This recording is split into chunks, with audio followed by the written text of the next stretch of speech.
चलून हैप्पी होली, সকল के हैप्पी होली, सभी को हैप्पी होली। ठीक है, होली का बहुत बहुत बधाई हो सभी को। मैं आज लेके आ गई हूँ प्योर कॉटन कुर्ती। ठीक है, कॉटन में कुर्ती, प्योर कॉटन क्वालिटी है, कोई भी मिक्स नहीं है। ऐसे देखिए पैच किया गया है, बॉर्डर में भी अजरक प्रिंट में है एंड ये इंडिगो में है। ठीक है, 3/4 स्लीव्स आएगा इसका, स्लीव्स 3/4 एंड हाथ में भी पैच।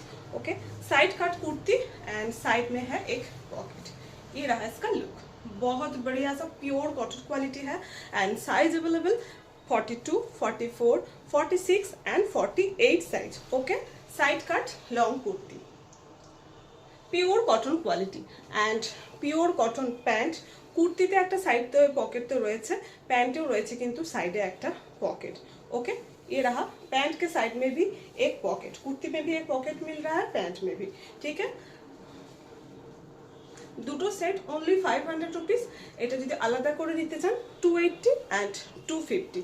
ठीक है, भीषण सुंदर फ्री साइज, এটা আলাদা করেও আপনারা নিতে পারেন, ये अलग से भी आप लोग ले सकते हैं। फ्री साइज है पैंट का एंड कुर्ती का साइज अवेलेबल 42, 44, 46 एंड 48। ओके।